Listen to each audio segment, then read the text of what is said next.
Welcome everyone to another episode of the Health Made Simple Show. I'm your host, Dr. Barton. Today, great episode. We're going to talk about your kids' health. Are your kids healthy? Big question, and I'm going to navigate this in a way that probably a little bit unexpected. I'm going to give you a couple home tests that you can do. Literally today, they're going to cost $0. You might be surprised about their simplicity, but also the relevance and how important they're going to be.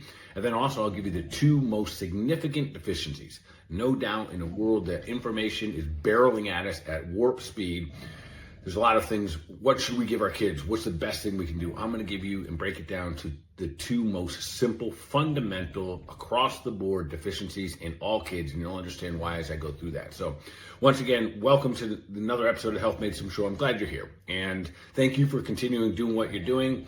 The fact that you're sharing it out, keep spreading love, keep sharing the love here, keep spreading out, keep sharing the love. I appreciate it. Somehow, some way, everything that you guys are doing, we're reaching more people, means we're being successful. My goal is always this, is that we do whatever we can to simplify what has at times become what seems to be very complex and very complicated when it comes to health. But the truth is, we are designed to be healthy. Health is not something that is supposed to be elusive, although it may seem that way at times. It is very simple. Our bodies are designed to be healthy. So the Health Made Simple Show is dedicated to the best that I can to just try to make it simple. And with that, I appreciate that you guys give me the trust and you guys keep showing up week after week. So thank you, thank you. All right, let's dive in today. Are your kids healthy? How do you even know? And what I'm not going to cover today is this. I'm not going to cover extensive lab work that we could have. I'm not going to talk about microbiome testing or adrenal testing or neurotransmitter testing or heavy metal detox. And it's not because all of those couldn't be of value. I'm not going to cover those because there's fundamentals prior to that. And if you've been a patient of mine and we've had consultations before, I typically will tell you, I'm not a huge fan of testing kids. And this may go against what a lot of the docs out there, even my functional medicine practitioners, and I'm going to tell you why. It is very difficult to erase a label. And oftentimes testing labels us, meaning that you get, well, I have blank. And there's some of us, myself included, have been given labels when they were 8 years old, and they haven't dropped that label 45 years later. And so that's one of the biggest reasons that I don't like testing kids. So prior to that, there are significant ways that we can see the writing on the wall. And that's what today's episode is about. Is there writing on the wall? Now, I'm gonna give you a little backdrop on why I'm doing this today. So recently I've had an influx of kids. I've been taking care of kids my entire career over 30 years plus, and I love it. The kids respond amazing to chiropractic. They absolutely love it. They enjoy it more. They literally love the popping and the click. And I'm talking about my youngest patient being 6 hours old. My oldest one's over 100 years old. So everyone in between, there's a place for them with chiropractic. Anytime we can take pressure off the nervous system, give better alignment, take pressure off the nervous system, and help the mind and body connect better, listen, that's better for every single human out there. And as chiropractors, it is our job to figure out what modality, which way are we going to apply this to individuals. So no doubt, the way that I just, an 18-month-old adult, like little toddler versus, an 18-year-old is significantly different. So with that being said, if you've never heard about your kids getting adjusted before, at least keep your mind open to it. I will tell you, it is awesome. The kids love it, etc. All right, with that being said, here is why I'm doing this today. Recently, I have an influx of a bunch of, we'll just call them young kids. And when I say young kids, anywhere from 8 to maybe like 18. And I have been a little disappointed, frankly, on how many of these kids are physically, remember, we are physical elements, we are physical entities that we are trying to navigate this thing called life. We have physical bodies, and the way that our physical bodies operate are going to dictate much of how the rest of our lives are going to kind of turn out. So with that being said, I usually bring the kids through some very, very basic tests, which I'm going to share with you today. And if you fail them miserably, the writing is on the wall for many things. And I'm giving you this podcast today because most of the kids, I'm saying 9 out of 10 fail these tests miserably, more than I've probably ever seen through my entire career. And the tests are very, very simple. They take a couple seconds. They don't hurt. They won't carry labels for the rest of their lives. All right, with that being said, let's dive in a little bit. So, before I even go this is about foundations. And if you skip the foundations or think that you can just ignore them, unfortunately, the writing on the wall, the symptoms leading up to it are going to make you always have to go back. So might as well start tackling them. And that's why I'm going to do my best to make this simple today. All right, 3 tests. And then we're going to talk about the deficiencies as well. And I'll give you some answers for those as well. All right, that being said, here are the 3 tests. Number 1 test is a simple touch your toes test. Have your kid and you, listen, everything I say today, it applies to kids, but no doubt it applies to you and I as well. So stand up, put your feet together, straighten your legs out, bend over, and do your best to see if you can touch your toes with your fingertips. 9 out of 10 kids right now are failing this test. This is absolutely ridiculous. Nobody is born tight. We are all born like Gumby.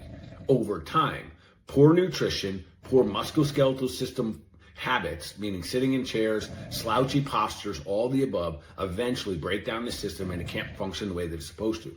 Everyone listening to this should and could, and at one time was able to, bend over and touch your toes, aside from some type of disability preventing you from that. Now, with that being said, if you can't do it, the beauty is you can start doing better today and you can get back to it. So test number 1 at home, have your child to stand up.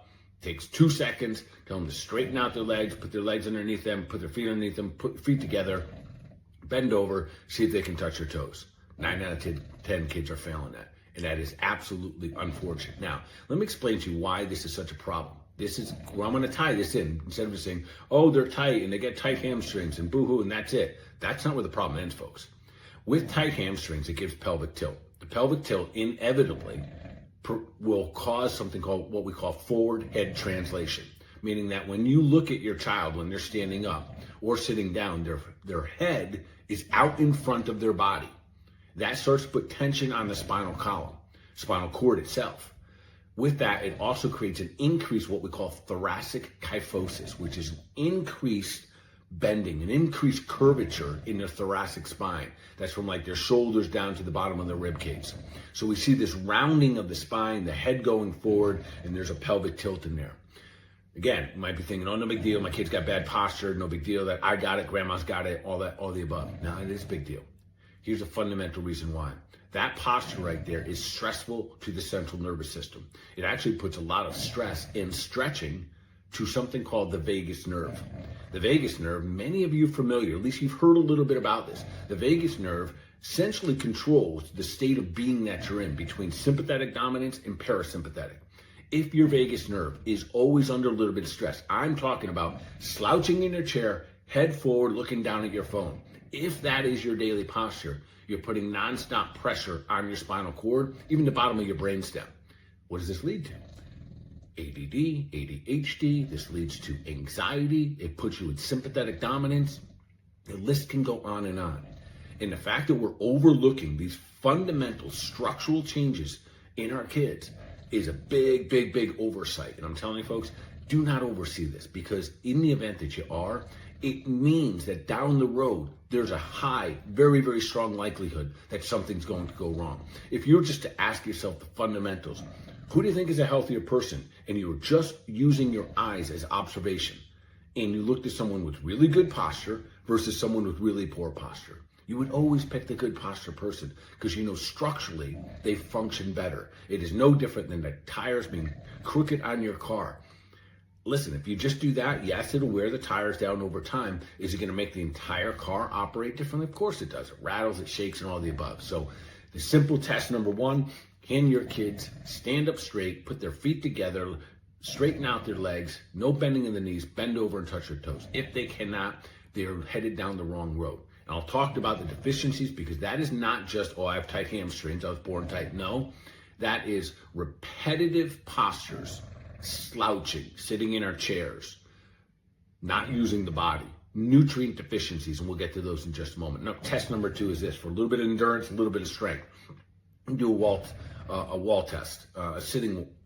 You're going to sit against the wall. This is all you're going to do. Have your kid put your back up against the wall. Do this with them. Slide down the wall. Let your feet come out until it's as if you were sitting in a chair, but there's no chair, and you literally have your back flat against the wall.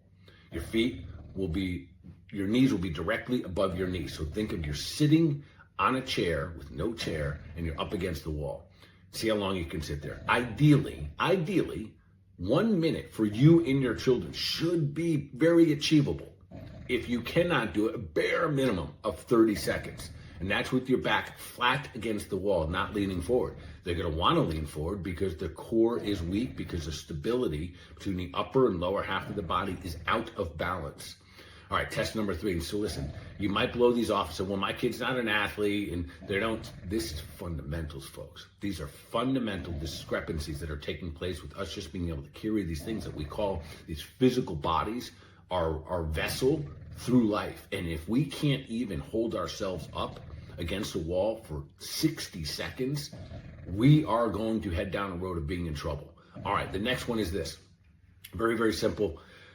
This is a balance test. This is going to test your core and your proprioception. Big word, meaning how your body experiences and the intake it takes from the outside world. So just have your kids stand there and stand on one leg and bend the other leg up to about 90 degrees. They can put their arms out by their side if they'd like, and have them just stand there and see how long they can stand there without falling.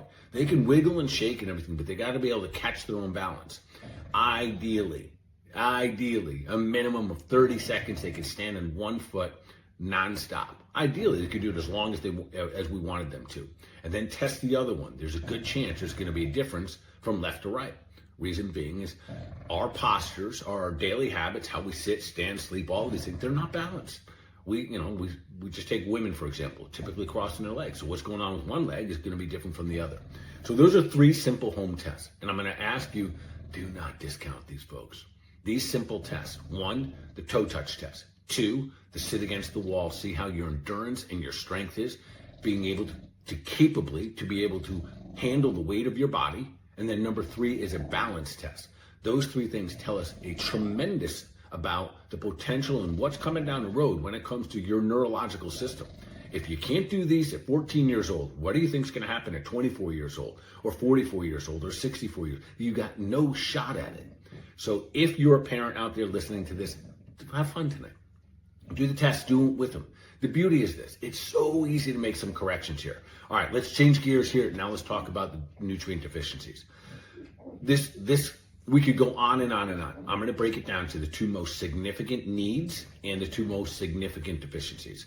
Let's just be honest. Most kids are eating carbohydrate diets nonstop.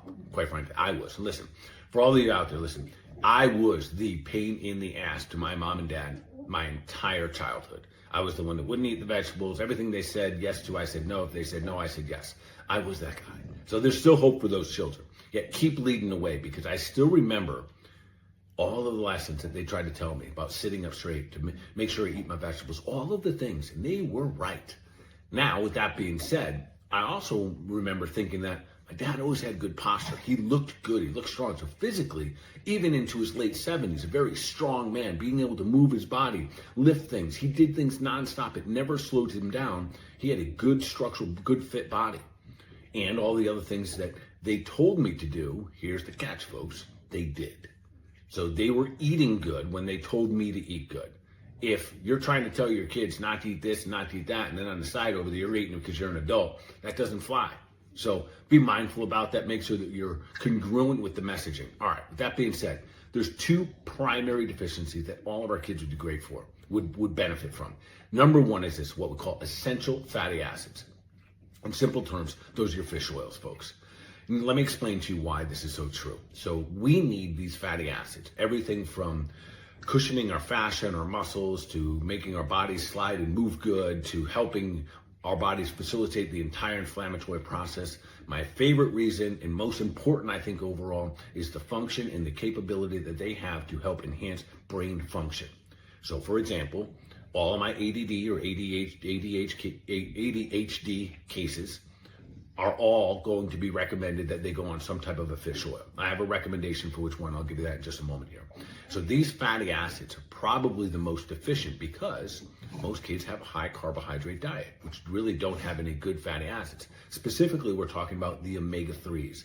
That's the stuff they get from a good grass-fed burger, having good organic pasture-raised eggs. You can get some from butter, some sardines, and as a salmon. As I'm mentioning this, you might think, well, my kid eats these on occasion. But the predominance of having other things like carbohydrates, which are high in omega-6s. And this is where the discrepancy and why this is such a need and why we have a deficiency. The more omega-6s you eat, bread and pasta and muffins and crackers and packaged goods and potatoes and all of that stuff, all of it, are typically rich in omega-6s. And as a result of that, you create an inflammatory state.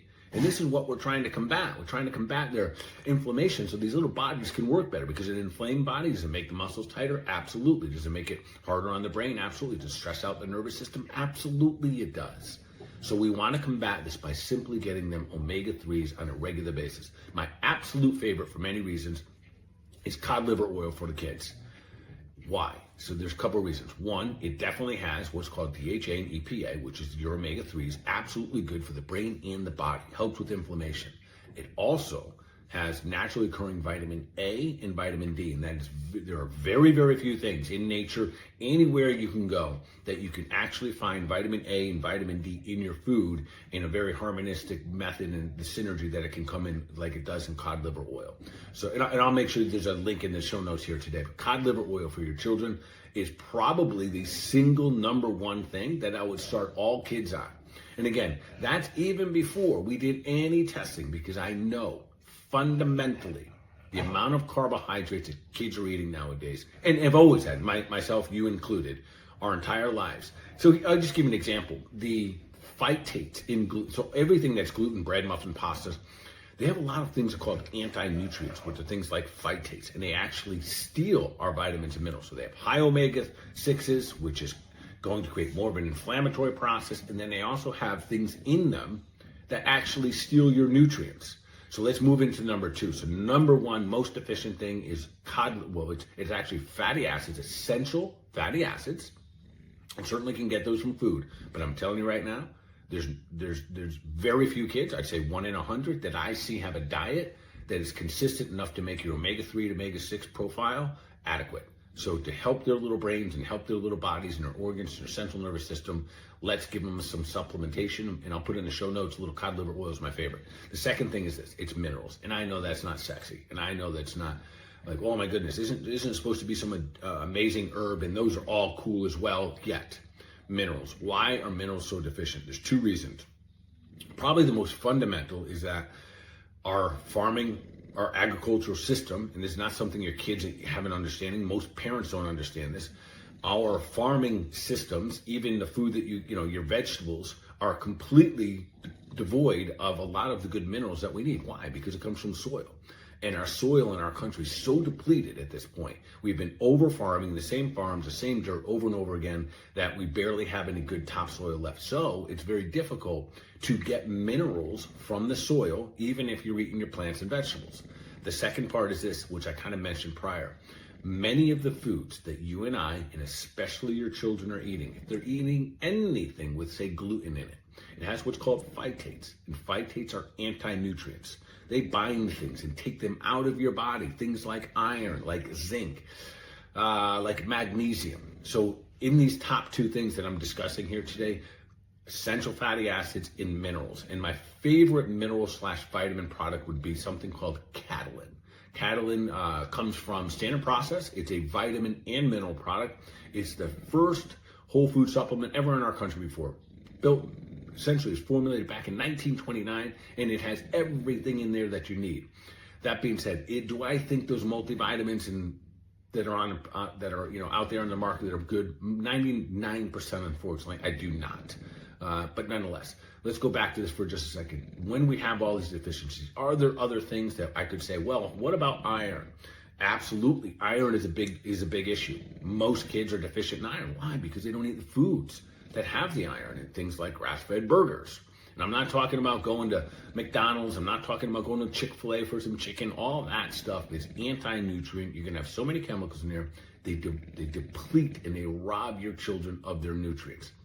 And although at times it may seem like, oh, maybe I'm going to Chick-fil-A is a little better option.